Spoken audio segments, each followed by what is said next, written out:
Shalom, shalom, bana Nzambe, kolo apambola bino. Lelo toye malgré batan ezaki compliqué mais Nzambe a pesi biso sous temps na troisième numéro na biso tozo avancer sur notre chaîne Cell TV 25 Pro pour ezo pambola bato ebele.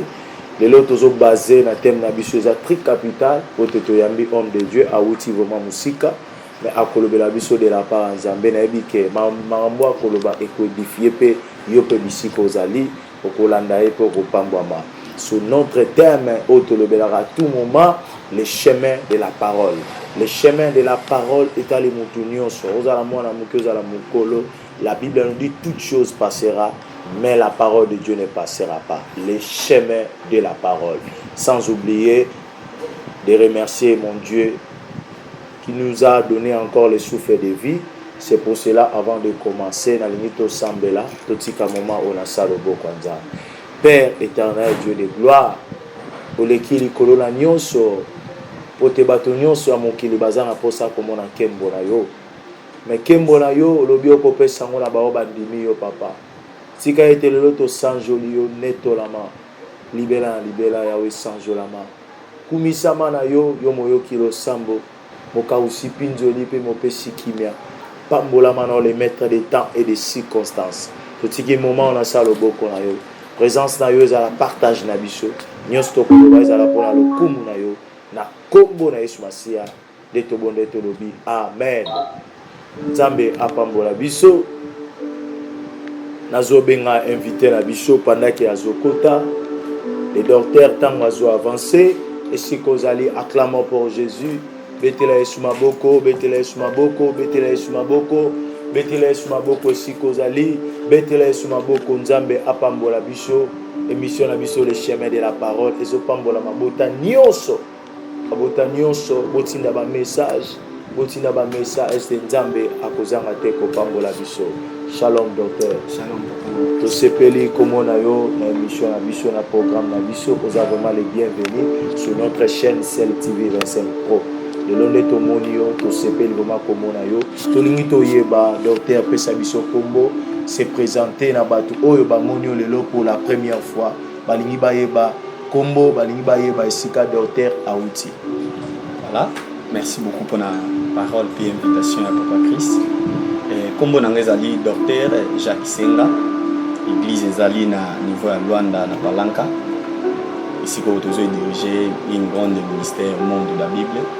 Nous avons ensemble en tout court Nzambe apambola biso bien aimé tozo avancer docteur Jacques ici kozali noté déjà parce que mission na biso ezobanda avant na banda ko poser ba question na biso o esengi biso na programme au poto avancer tolito yeba docteur Jacques ayambi esukan kwa koma lelo docteur Jacques na parcours na ye ministère docteur Jacques awuti wapi aza mwana ya nani pour le loto comprendre o ezali docteur Jacques ya mwana to peshi maloba tolito yeba bisika docteur awuti.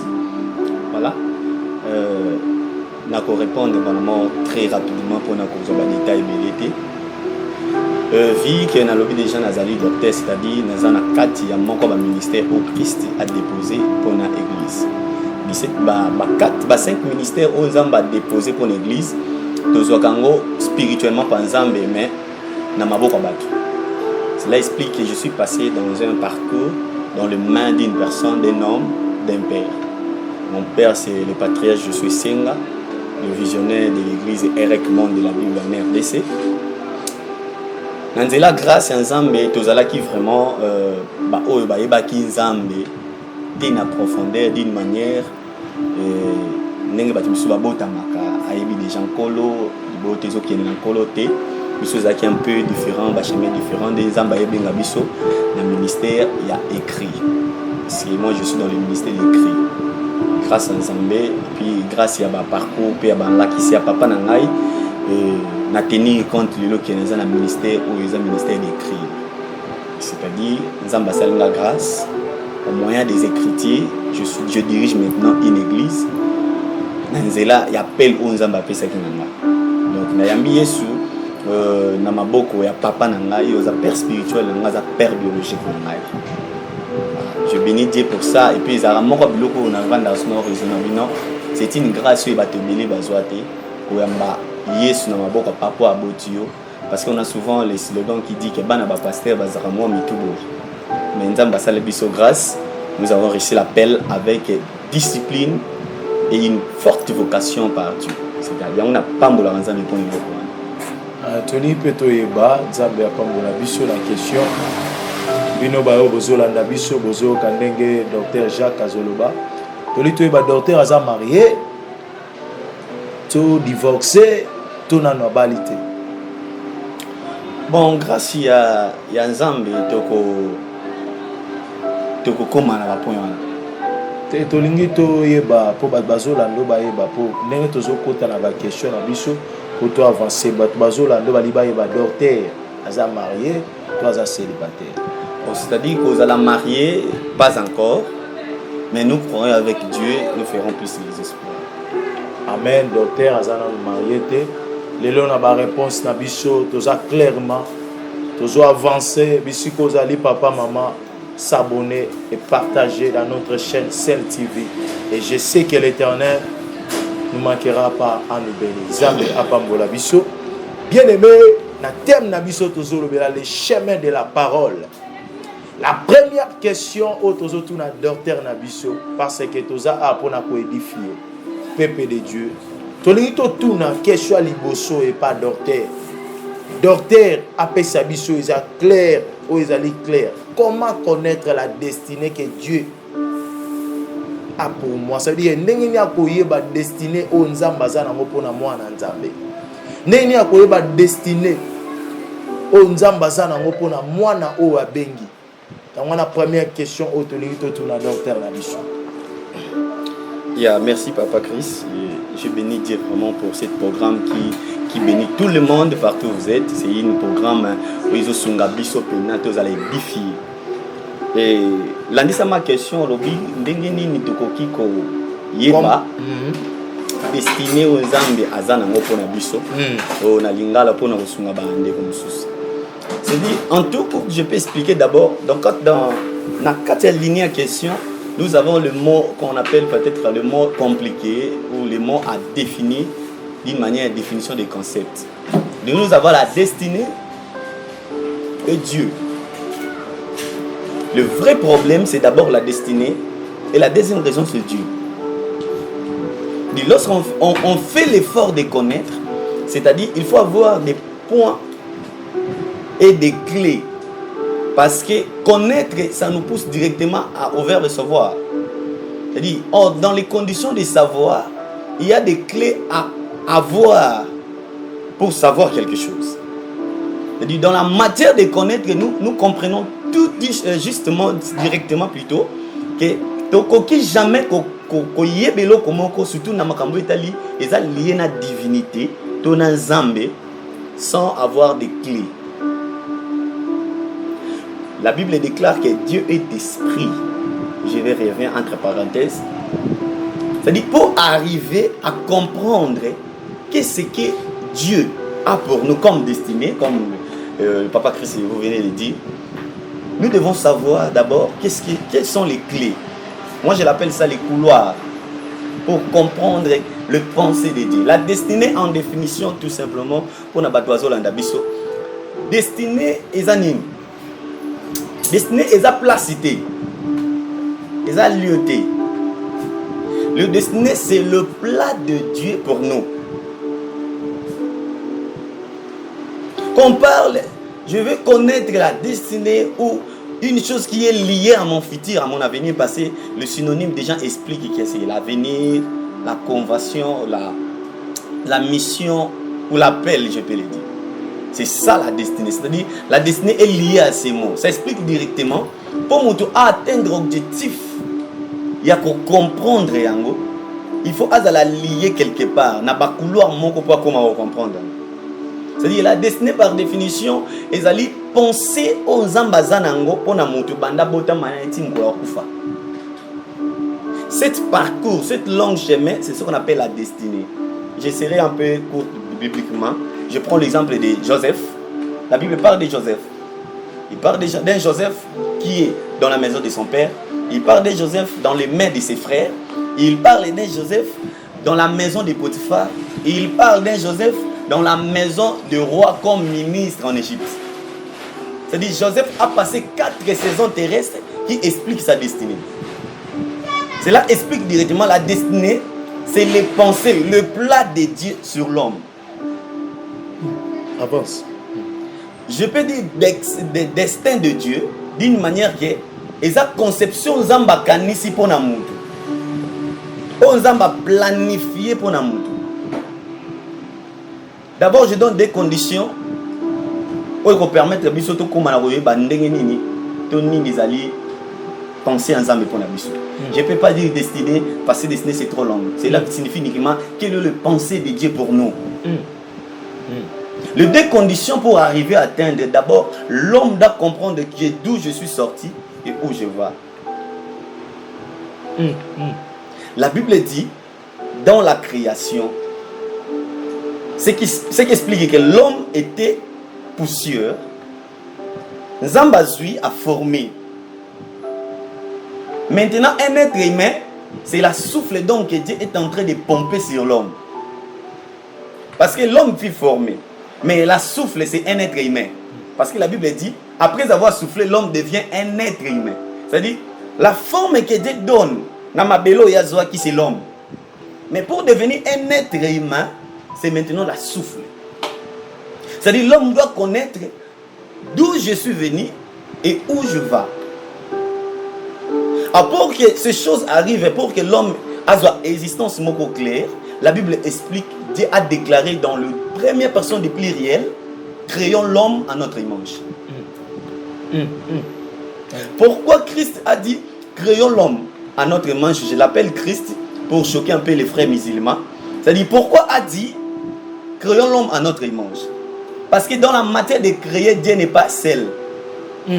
Il est accompagné d'un quelqu'un auprès de lui. D'une chose auprès de lui. Ce n'est pas moi, c'est l'évangile de Jean. Jean chapitre 1, verset 1, la Bible dit au commencement était la parole était avec Dieu. C'est-à-dire, la parole n'était pas en Dieu, mais était avec. Mais quand on fait illusion que la parole était Dieu, on fait illusion les 2 jumeaux. C'est pourquoi Dieu doit conjuguer le verbe dans les premières personnes du pluriel, créons l'homme. C'est-à-dire, l'homme doit savoir que pour que je puisse comprendre les pensées de Dieu sur ma vie, je dois reconnaître d'où je suis venu. Je suis venu dans la parole et dans Dieu. Avance. La Bible parle que rien n'a été créé sans elle. Mais Dieu était là. Mais rien n'a été créé sans elle. C'est-à-dire l'homme doit reconnaître que je suis créé par la parole, par Dieu. Avance. Est-ce que vous comprenez, Papa Christ? C'est-à-dire si l'homme comprend la source d'où il est sorti, donc directement il aura la conscience et donc c'est-à-dire une conscience respectueuse de savoir que je suis créé et la pensée de mon créateur est celle-ci, celle-ci, celle-ci. Je donne une erreur d'un homme de Dieu. Le pensée de Dieu sur Moïse Adinabal, notre père, était quoi? Les pensées de Dieu étaient que Moïse Adinabal a Azala le sous pasteur en Zamalam mais Azala en vie. On est entre parenthèses. Pensez en Zambé pour naïe. Azala sous pasteur en Zamalam mais Azala en vie. Mais le kola aboyaki koyoka. Batata na biso ba expliquer biso parce que moi je suis Moïse Adinabal c'est mon papa kokonanga. C'est mon grand-père. C'est-à-dire le kola aboyaki kokonzamba yebisaki. La Bible explique Mutu nyonso oyo akimi volonté nzambe automatiquement nzambe ako retirer esprit na ye nzambe kati ya mutu wana mutu ana akufa te mais nzambe akokite esprit on a olobela c'est la grâce. Nzambe a récupéré la grâce na ye en fait que la personne marche. C'est pourquoi Adam et Ève dans le jardin après avoir refusé ce que Dieu a dit, Dieu a récupéré son esprit, c'est-à-dire la grâce. L'homme a commencé à cultiver, à travailler sur Dieu. Tu vois les problèmes? C'est-à-dire la condition l'homme doit savoir alors maintenant, les clés pour connaître la destinée de Dieu ou les pensées de Dieu pour ta vie, toi qui me suis partout tu es. Je vais vous donner comme des couloirs. Si je peux. nous avons trois couloirs, au moins 4, mais je vais parler sur les 3 couloirs.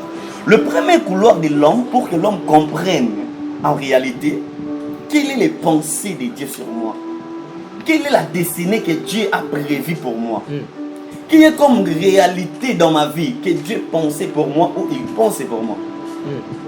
La première couloir, c'est les dons spirituels. Avance. C'est les dons spirituels. Dans 1 Corinthiens chapitre 14, verset 1, Paul dit ceci. Recherchez la charité. Aspirez aussi aux dons spirituels. C'est-à-dire, quand nous pensons à ça, nous revenons directement de ce que Christ a dit. Dans Jean chapitre 4, verset 24, il dit ceci. Dieu est d'esprit. Il faut que ceux qui l'adorent en esprit. Cela explique uniquement, pour comprendre ce qui est caché en Dieu, il faut que tu sois dans la même nature que lui. Amen. Amen. Or, la spiritualité, c'est la nature de Dieu. C'est-à-dire, pour comprendre quel est le plan de Dieu pour ma vie, il faut demeurer en esprit. J'aime Paul encore dans Galates chapitre 5, verset 23. Il dit, si nous sommes en esprit, marchons aussi selon l'esprit. C'est le premier couloir qui nous pousse directement à comprendre quelle est le pensée de Dieu pour nous, le plan de Dieu. Qu'est-ce que Dieu a prévu pour nous? Parce que tout enfant de Dieu, papa, sur la terre, il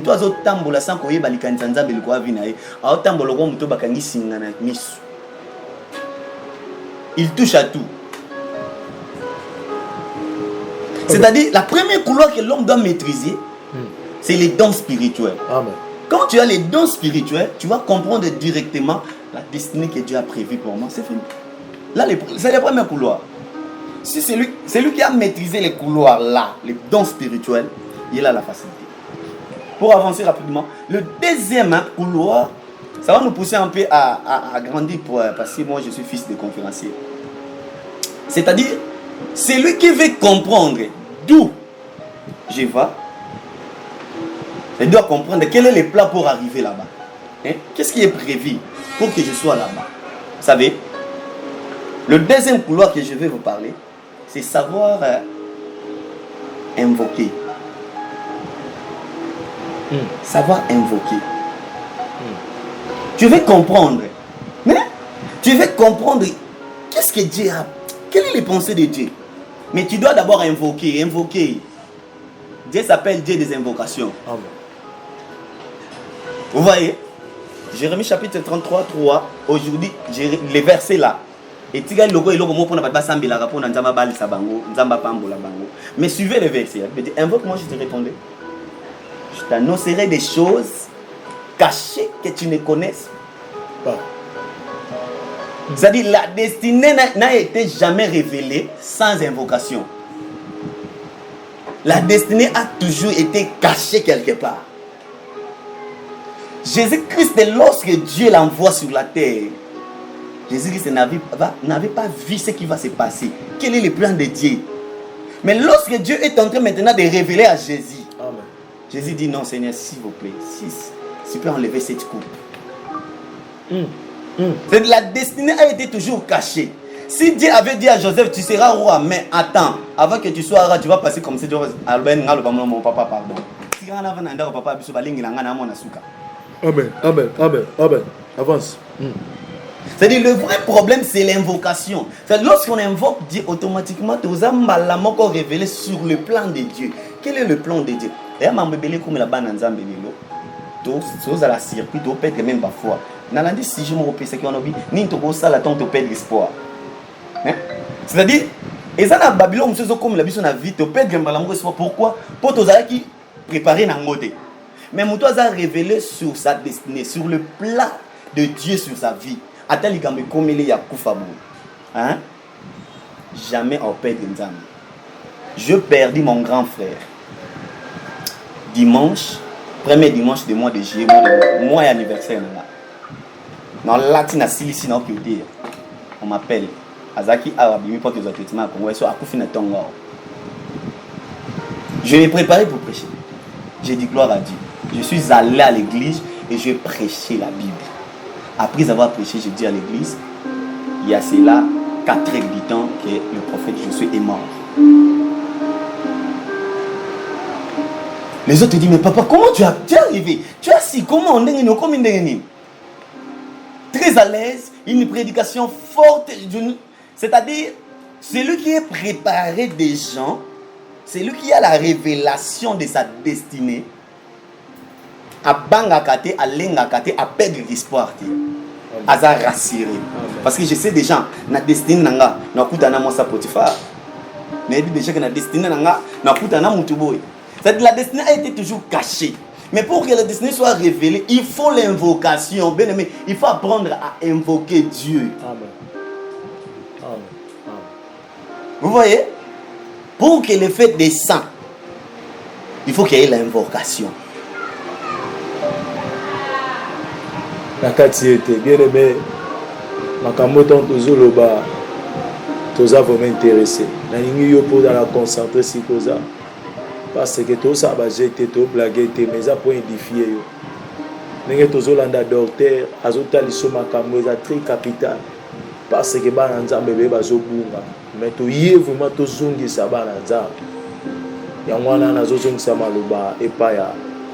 Docteur ndenge azo continuer koloba landa biso na bokebi na mission na biso. Partager. Yala batu mususa minute so asa eloko te. Partager. Yebisa ba pas s'abonner. Zamba ozanga te ko pambola yo. Docteur tozoko ba na question na biso. Merci papa Chris. Je disais que l'invocation nous installe à la révélation de notre destinée. L'invocation. Yakati yote. Mais dans la bateau, à kenda rap église, assemblée la ka invoquer Nzambe. Mais pourquoi vinaye? Ils ont marché. Et pourquoi zole la boutou moi? Il y a un bateau, après ça confront, après ça dit, mais il y a des choses dans sa vie. Ils ont la bien. Il peut faire comment? On a plongé dans mon invocation. Avance. L'invocation dont je parle, ce n'est pas la prière. Mais je parle de l'invocation qui est liée à l'adoration, la prière et les sacrifices. Tu sais que tu peux prier sans adorer Dieu. Tu connais cette prière, ça existe. Il y a des gens qui viennent à l'église, ils prient. Tu connais les gars, prier sans adorer Dieu, ça veut dire. La femme samaritaine a dit à Jésus-Christ, nous adorons dans cette montagne. C'est dans cette montagne que nous adorons. C'est-à-dire, il était les adorateurs, mais dans les habitudes. Or, l'esprit de Dieu, ce n'est pas les esprits de l'habitude. C'est pourquoi je vais un peu expliquer sur le prophétique. Vous connaissez, Dieu n'est pas Dieu des habitudes. Aujourd'hui, je viens prophétiser. Maman, les noms, c'est comme ça. Papa, les noms, c'est comme ça. Demain, je viens sur... Papa, il a bien akuna. Non, Dieu n'est pas Dieu des habitudes. La grâce de Dieu, ce n'est pas une grâce des habitudes. Non. Il dit quoi? La Bible déclare clair. La prière fervente fait quoi? C'est-à-dire, quand on parle d'une prière fervente, c'est-à-dire, c'est une prière différente à celle qu'on appelle la prière. Quand on a fermissement na bonzambe, que prière, c'est la conversation de l'homme et Dieu, n'est-ce pas? Mais lorsque nous entrons dans les profondeurs, nous ne trouvons que la prière, ce n'est pas la conversation de Dieu et l'homme. La prière, c'est quoi? La prière, c'est quoi? C'est-à-dire, c'est lui qui prie et c'est lui qui dépose. Avance. La prière, c'est la déposition. Le moment de déposer. Ce n'est pas la conversation. Ce n'est pas la... Parce que pour avoir la conversation, il faut qu'il y ait l'intimité. Or, ce n'est pas la prière qui nous lie seulement à Dieu. Non. Avance. Il y a des gens qui sont appelés amis de Dieu, mais sans prier. Il y a des choses qui nous lient à Dieu sans la prière. La Bible déclare, à chaque fois Abraham voulait faire quelque chose, il faisait quoi? L'offrande, les sacrifices. Et Dieu descend directement, il parle avec Abraham, sans problème. Sans que, Seigneur, j'ai vu que je ferai, je suis... Non, il n'a pas besoin de ça. Mais pour que Élie explique les songes du roi, il faut qu'il ait une prière pendant 3 jours. C'est-à-dire, tu as un critère à ami de Dieu n'a pas serviteur de Dieu, n'a pas fils de Dieu, n'a pas époux de Dieu. Différence ces années. Tout est la différence. C'est-à-dire, celui qui prie en étant serviteur de Dieu est différent de celui qui prie en étant ami de Dieu. Lorsque on est ami de Dieu, on peut se ressusciter même les 4e jours. Sans la prière. Toujours koba, toujours avancé. Zamba pambola biso, toujours koba, nazo pesa toujours docteur maloba. Parce que quand la mingi te toujours aussi sa mission na biso, quand la mingi te toujours quatre mission na biso. Na question azoloba, na posa édifier yo. Na posa zo converser, comprendre te ba numéro na biso za na plateau, tinda message, même contacter biso to ozanga te ko rappeler yo makambo oyo prophète azoloba. Prophète alobi na biso la prière ce n'est pas la dialogue. Abi avant comment la prière, faut ba non intimité. Là na boké bi bien aimé, tozo koba. Prophète. Docteur. Na makambo zoloba. Oza vraiment si na makambo zoloba. Parce que il y a des gens au bas sambelaka. Il y a des gens au bas priaka. Il y a des gens au bas salaka ba sacrifice. Il y a des gens au bas vivre la vie adoration. Il y a des gens parce que surtout dans Jean chapitre 15, même Jésus zoloba, je vous appellerai pas des serviteurs mais je vous appellerai des amis. C'est la parole de Dieu. Mais dans le contexte où vous par rapport à quoi? Parce qu'il y a des gens qui vont vivre la vie à sanctification. Mais jusqu'aujourd'hui, il n'a pas vu la main de Dieu. Mais il a s'abandonner. Parce qu'il y a des gens mais aujourd'hui, l'espoir est abattu. Aujourd'hui, il n'y a pas d'espoir dans nos églises. Même les pasteurs qui ont l'église, qui ont l'église, pour un voyage, vous visez Bimi Boya, qui a été pour voyager. Parce que la ligne on faire comprendre des choses. Parce que batu baotala yo. Makambo zolo bazala vraiment clair nango. Zala ma profond nango to comprendre. Mais pourquoi des autres salement pour nawana avato le kana question na bisha souka. Voilà. C'est-à-dire exemple au PC c'est très important papa Christian. Pasteur abandonné l'église.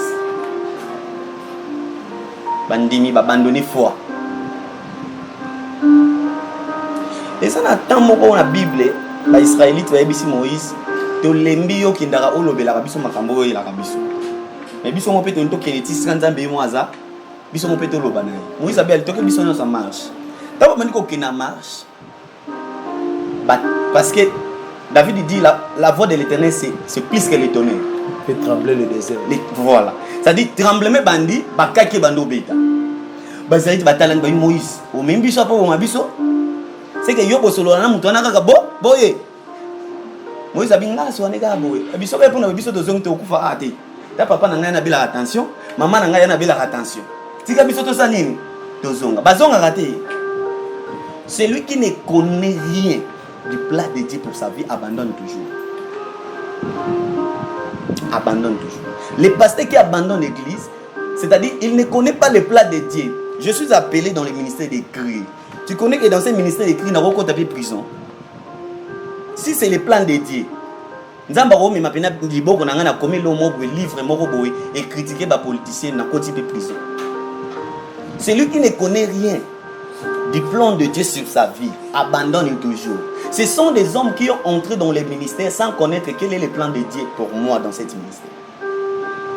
Je vais te dire, toi qui veux abandonner, n'abandonne pas, mais demandez à Dieu de t'expliquer quel est le plan, son projet pour ta vie. Tu n'as pas raison d'abandonner. N'abandonne pas premièrement. Mais la Bible dit quoi? Si tu as beaucoup de problèmes, reviens dans ton lieu secret. Dans le lieu secret, c'est là où on explique à Dieu. Je dis la prière, c'est déposer. Déposer tes questions, déposer tes problèmes là qui, eux, le comme tout est nyonso. Déposer en me pensant. Et puis Dieu a dit, révèle-moi, quel est le plan que tu as pour moi? Demandez, invoquer, c'est pourquoi j'ai parlé d'invoquer. Lorsque nous invoquons, on a qu'à connaître les pensées de Dieu. Dit, oh, il y a une capacité d'invoquer, il y a une capacité, il y a une abandonner nzela. Gloire à Dieu, gloire à Dieu, gloire à Dieu. Zamba pambola biso, minutes na biso déjà commis déjà la souka. Mais avant la carte, on a tout na docteur, question na biso souka. Na ebi ke biso stozo comprendre. Makamboza awa les chemins de la parole. Ba secret faut bima. Bombama qui faut bima. Pour bibezolo bana biso vous connaîtrez la vérité et la vérité vous affranchira. Pourquoi aujourd'hui la division dans nos églises? Pourquoi aujourd'hui dans l'église la division, la séparation? Toujours où est la ligne et où va l'église de Dieu? C'est pourquoi je voulais parler du troisième point. L'attachement à des hommes conscients et matures pour connaître les pensées de Dieu. Pour connaître ta destinée. Ce n'est pas seulement Dieu qui peut te parler ça. Mais il y a des hommes qui peuvent t'expliquer la destinée de Dieu pour ta vie. L'attachement à des hommes conscients et matures. Samuel, pour comprendre son appel, le pensée de Dieu, les projets de Dieu, il doit venir près d'Élie. Élie, tu m'as appelé? Non, je ne t'ai pas appelé. Élie. Vous comprenez cette discussion? Jusqu'à la troisième fois, Élie lui a dit, ceux qui va bengo le sous répondent ngaye yo. Tanga zonga ki la lamba la mok ba bengi alobi ngaye. Les gens de mentir. Baza ba pasteur, baza ba prophète, baza ba nani. Clairci biso bien. C'est-à-dire, tu vas parler des divisions de l'église des désordres. La première chose dans cette génération qui fait des dégâts dans l'église, il y a un manque à reconnaître la puissance des générations. C'est ça la mort. D'abord, ce qui fait compliquer aujourd'hui l'église. Tu dois comprendre quelle est la grande génération, quelle est la petite génération. Même dans la Bible explique bien dans les listes des livres prophétiques. On va t'expliquer qu'il y a des prophètes grands et des prophètes mineurs. C'est-à-dire, Michée n'est pas par rapport au Daniel. C'est-à-dire, Michée est classé parmi les petits prophètes. Agé est classé parmi les petits prophètes. Mais on va te dire que Ésaïe, c'est les grands prophètes. Jérémie, c'est les grands prophètes. Ézéchiel, c'est les grands. Pourquoi? C'est-à-dire, cette conscience doit demeurer dans nos pensées. C'est-à-dire, ce qui fait désordre dans l'église aujourd'hui, c'est le problème de reconnaître la puissance des générations. J'ai un livre que je bientôt nous aussi lisa au Congo. Nous avons une conférence na patriarche de la nation, pas de la nation, prophète Inès Antoine. Nous allons parler sur Abraham et Lot, les poisons du Père. C'est-à-dire, on doit reconnaître d'abord, avant que je sois Élisée, qui était ici. Autant la Bible, Exode chapitre 1. Au roi Balobi, roi mon roi Botam à Kota qui na Égypte. Oh, Ayeba qui Joseph dit. Ah, papa. Le ministre de l'État va au Kota. Ata au Kota en 2025. Est-ce que ils ont un ministre qui va au Lumumba? Alors, il y a Lumumba. Pour Joseph Azar Lumumba, atikala na histoire tilelo. So tangi na bateau ba gouverneur Égypte. Le nom de Joseph est mentionné. Mais tant il y a lui na yebiété. C'est-à-dire c'est l'ignorance par conscience. Akati docteur te nazo avancer. Mais ils ont bateau pe bazolo ba que génération on les apprécier. Génération on ba na posa pe ba mona bango. Génération on a ils ont ba sentiment na bango. Ba jeune belé bazo bima. Par rapport à là. Par rapport à la, on peut dire comment on a monté à Zola. Photos à moi, bref, il a détruit ma génération, notre génération, et aux obima. Nous n'avons pas la facilité de parler de nos pères. Tous la conception, moi, ok, bah on va ça la guitare, biso tout ça la plus que bango. Bah tu vas na pota pour l'évangile en Afrique, na pota na Congo, bah bête pour l'évangile. Et là, on y a ça, là, où tu vois ce qui nous détruit aujourd'hui la génération. De tout ça, penser moi que tu es biso to ça la pour les gabango, au ça la pour les gabango ça ni. So yeko bamba veste, yeba kizana ba kutino ba bamba de ba veste. Ba kankenjo ba bamba de ba mushwa. Oro bamba ni. Gloire à Dieu. Bon division où ils ont continué l'église. Toujours où est la nini. Nazo na fanda penzana nuana. Bon, la division des pasteurs est liée à la désir, c'est-à-dire posséder le leadership.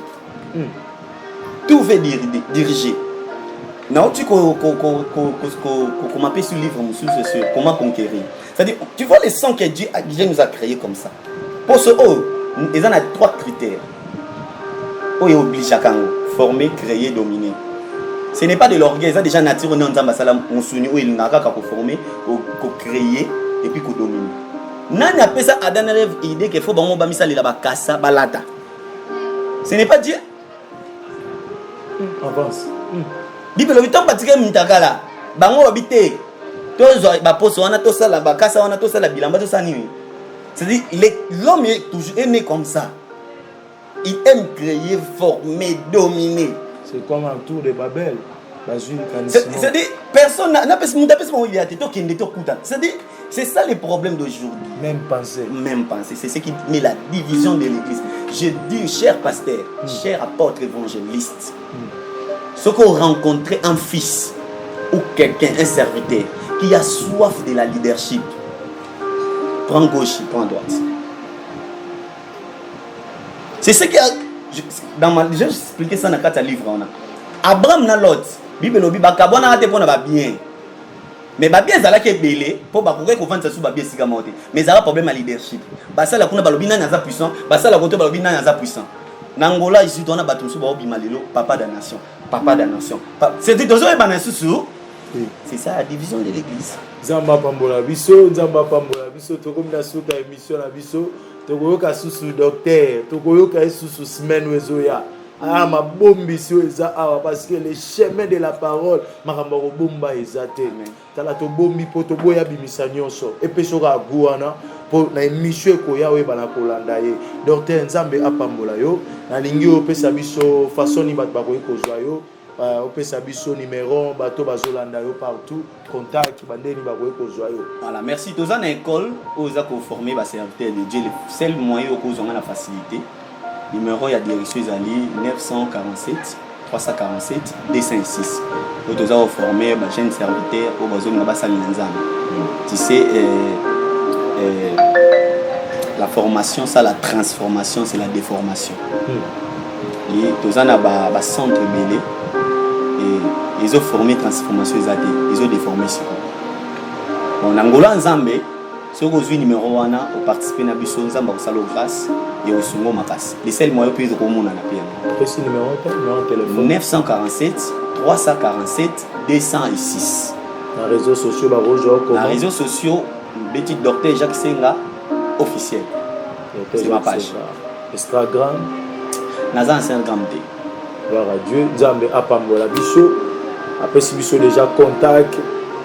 Yo zana pour ça au contacter docteur déjà pesibio déjà direction yo ko zoyer nzamba pambola mission na biso nzamba pambola direction na biso nzamba pambola mution so zolanda biso. Est-ce que tu peux saluer les gens qui te suivent à la maison baza partout baza nombreux au pesa bango ata moi salut d'ici ka bazali.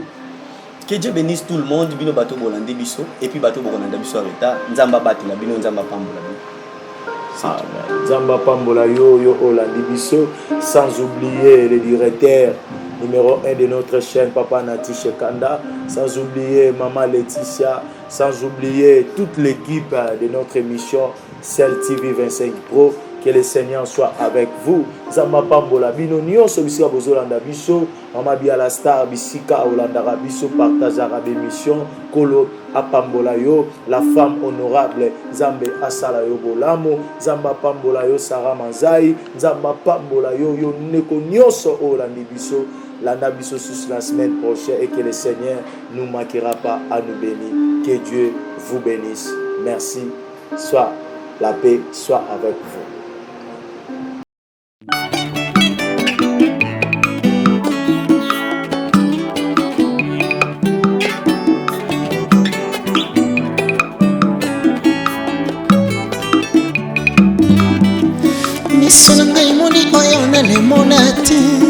Matoi na ngai yoki oyo na yoka te motema na ngai ekoki te lelo etatu esika maini na ngai esukaka ya Yesu ebandi esika maini na moto ezosuka ya Yesu ebandi ale.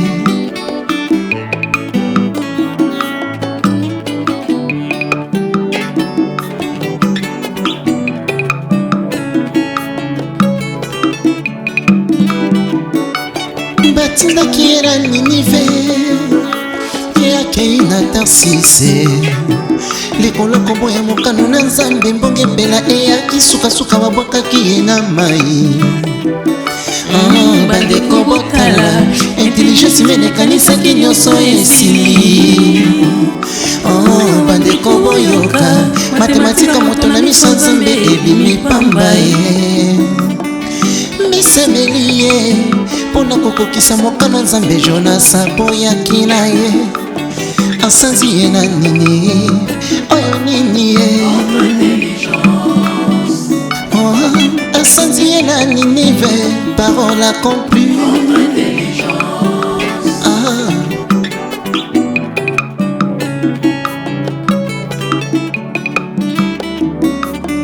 Asalaka na ye voyo ero utabo mwana na ye. Abanga na ye bitumba te, abanga mbeli te, abanga masasi te. Kasi mokola telemi ya finga nzamba Israela akufa na libanga ye. Kasi mokola telemi ya chola nzamba Israele akufa lokola ndeke ma Goliath oyo eza nini ye. Biso totatoli eza nini ye baninga na nga.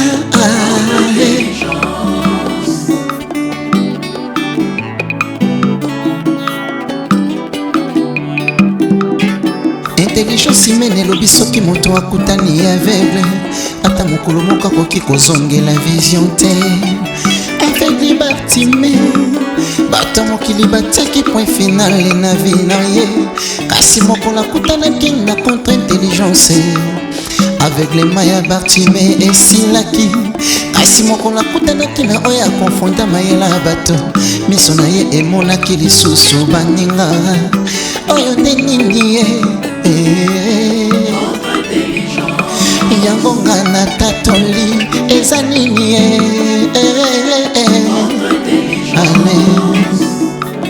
Bakondanasio ya bato mayela bato epai ya nzambe eza eloko te. Baloba bafinga batuka ata bachola na miso na nzambe eza eloko te. Nzambe na nga akokwisa ata bakondane nga mpona kobota te. Mpo nzambe na nga azongisaka batrompe ata bakondane nga mpona kobala te. Mpo nzambe na nga abalisaka na ye pe ata bakale kobanga te. Nzambe na yo azali ata malade kolenga te. Mobikisi na yo azali asopaki makila na kolokota mpona yo obela te olenga te. Mokangoli na yo azali bakondanasio ya bato mayela bato epai ya nzambe eza eloko te. Baloba bafinga batuka ata bachola na miso na nzambe eza nango zero. Nzambe na nga azali akokwisa bakondanasio ata bakondane ngai na medesi nakobota te eza lokuta. Mpo nzambe na nga azali azongisaka bato na opération sans cicatrice ata bakondane nga na famille nakobala te eza lokuta.